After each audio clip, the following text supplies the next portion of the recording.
Alors que le prophète T.B. Joshua prie pour les gens dans le nom de Jésus-Christ, l'évidence de la présence de Dieu est évidente. Les personnes bougent et tombent contre leur volonté à cause de la puissante onction du Saint-Esprit. Et tout ce qui était dans les ténèbres est exposé, en même temps que les démons qui opéraient dans leur vie. C'est d'ancêtre! Sans famille! Et toi qui es-tu? I'm the ancestral spirit of the family. Qu'est-ce que tu as fait à sa carrière? Lui, c'est qui? C'est lui qui me... Qui es-tu? J'en ai après lui! J'en ai après lui! I want to fight him. Oui, j'en ai après lui! Qu'est-ce que tu as fait à sa carrière? Sans Jésus! Sans Dieu! I'm after Sans him. Dieu! Him and his J'en ai Jesus. après lui! Qu'est-ce que tu as fait à sa carrière? Tout! Comment est-ce que tu as fait? Comment est-ce que tu Je as vais fait? la tuer! I want to kill her. Je vais la tuer!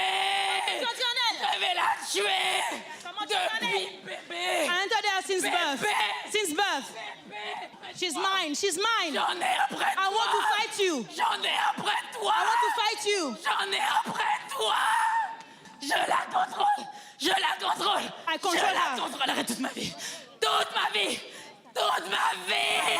I control her thoughts. I control her thoughts. I control her to her thoughts from all her life. Jamais. She will never succeed. Elle ne réussira jamais! She will never succeed. Essayez de la délivrer! They've tried to deliver her, Essayez jamais! but never I will leave her. Mais elle est à moi! Elle est à nous! She's mine. She belongs to us.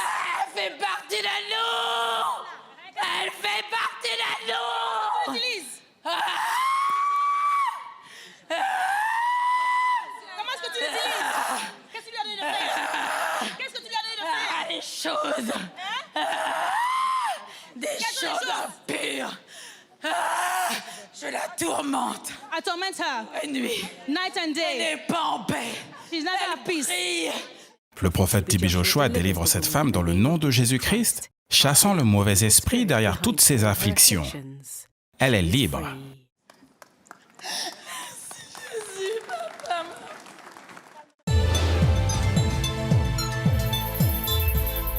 Bonjour à tous, je m'appelle Karina Florent, j'habite à Paris, en France, et je suis originaire de la Guyane française. So her name is Karina. She's living in Paris, France. She's originally from French Guyana. Je suis ici, comme vous avez pu le constater, pour rendre témoignage pour la gloire de Dieu, ce qu'il a fait dans ma vie. So I'm here, as you saw it on the video, I'm here to give a testimony for the glory of God, for what he has done in my life.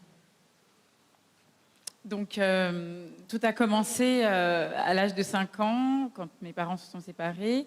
J'ai quitté la Guyane avec ma mère, je suis arrivée à Paris. Mais étant petite, ils avaient l'habitude chez nous de faire des rituels avec des bains, des feuilles, se laver le corps, les cheveux, etc.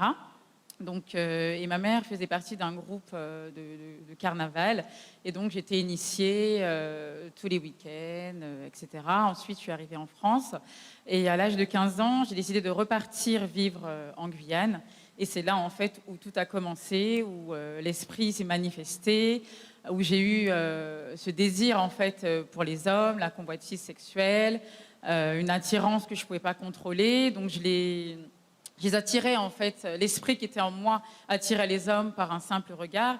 Il suffisait que je fixe un homme dans les yeux. Voilà, en fait, en le fixant, je voulais son approbation.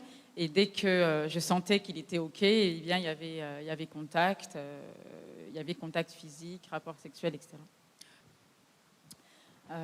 Ensuite, donc, donc, je peux même pas vous dire en une année où j'ai vécu là-bas avec combien d'hommes j'ai eu des relations. Voilà, j'ai sorti en boîte de nuit, j'ai commencé à boire de l'alcool, à fumer. Enfin, j'étais dans la débauche totale à cet âge-là déjà. Ensuite, je suis repartie donc en France.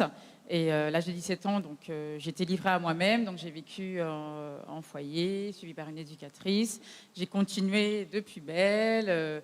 Aller dans les boîtes de nuit, les clubs. J'allais aussi, puisque chez nous, en fait, on a une tradition qui est la danse, le carnaval. Donc, en fait, c'est des dancing où les femmes se déguisent de la tête aux pieds, masquées. Et voilà, et donc du coup, c'est des dancing où on invite les hommes à danser. Et en fait, dans ces clubs en question, on pouvait être malade toute la semaine, même à la dernière minute, avoir de la fièvre, une grosse maladie. Mais quand l'heure arrivait de la soirée, eh bien, tout le monde était guéri et il y avait comme l'esprit nous poussait en fait à sortir et on se retrouvait en fait. Voilà, donc je vous montre où je me situe. Donc je suis ici. Donc ça c'était mon groupe en fait de carnaval. Donc moi je me trouve ici. Donc voilà, on vous montre un peu comment ça se passe. Les femmes qui invitent les hommes et je suis ici aussi avec mon groupe toujours. Et donc voilà, c'était dans ces clubs en fait on était comme envoûtés, comme possédés, comme voilà il y avait un esprit là-bas qui se passait où il y avait contact en fait avec le regard, puisque du coup on voyait que nos yeux, et contact physique avec la danse. Et par la suite, voilà, donc ça m'a poussé, l'esprit m'a poussé en fait à coucher avec des hommes, etc., que je pouvais rencontrer dans ces clubs. Voilà, et donc en plus de ça, comme je disais précédemment, donc j'allais dans les clubs, j'étais comme une princesse. Quand j'arrivais, je connaissais tout le monde, je pouvais avoir les hommes que je voulais, même les hommes en fait qui ne m'intéressaient pas, je comprenais pas à quel moment, ils étaient dans mon lit. Et voilà, l'esprit m'a poussé à rencontrer aussi des hommes que je peux appeler des démons, parce que c'est des hommes en fait que je voyais que la nuit. Lorsque j'arrivais chez eux, je ne pouvais pas ouvrir les volets parce que c'était vraiment un esprit. Ils m'ont forcé à faire des choses impures, comme boire, comme la pornographie, la masturbation, utiliser des objets, sentir des substances, uriner sur eux, enfin plein de choses impures. Et c'est homme en question que j'ai rencontré, donc je ne suis pas attirée vers les femmes, mais donc avec l'alcool et l'emprise qu'il pouvait avoir sur moi à cette époque, donc a fait en sorte que j'ai eu des relations, une relation avec une femme, avec lui, etc. Donc voilà, pour montrer à quel point l'esprit me dominait et je faisais en fait des choses sans même m'en rendre compte en fait. J'étais contrôlée complètement.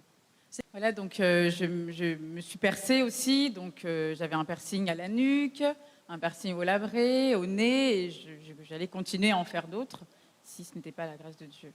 Et dans les cheveux, donc j'avais les cheveux rasés, les cheveux rouges, voilà, en forme de poule, tout un tas de... Et donc quand je cherchais vraiment ma délivrance, donc comme j'avais l'habitude étant plus jeune d'aller consulter les voyants avec ma mère, donc j'ai continué en fait à appeler donc les cartomanciens, les voyants, qui m'ont fait faire donc des rituels également, des prières avec des bougies, avec la Bible, avec plein de substances, du plomb sur le corps. Enfin voilà, j'ai fait plein de choses pendant des années pour essayer de m'en sortir, mais plus j'allais voir ces personnes-là, et plus ça empirait, plus j'avais des dettes donc, financières, je n'étais pas épanouie, prête à la dépression. Je vivais vraiment une vie, j'étais vraiment dans le noir, dans les ténèbres profondes. Maintenant, comment est-ce que vous avez entendu parler de la synagogue Église de toutes les nations et comment vous êtes venu pour votre délivrance? Donc j'ai entendu parler de la synagogue de toutes les nations. Donc quand j'étais à Paris, j'ai commencé à prier donc avec Emmanuel TV, avec le prophète, et donc je priais le Seigneur qu'il puisse me délivrer de cet esprit qui me liait en fait, puisque ça m'a apporté voilà de la stagnation professionnelle, enfin tout un tas de choses. Et je bénis Dieu qu'il ait permis que je puisse être ici aujourd'hui afin de pouvoir rendre ce témoignage. Quand vous êtes venu et l'homme de Dieu a prié pour vous, qu'est-ce qui s'est passé? Quand le prophète s'est arrivé de moi, j'ai senti déjà quelque chose dans mon corps. Je sentais une future manifestation.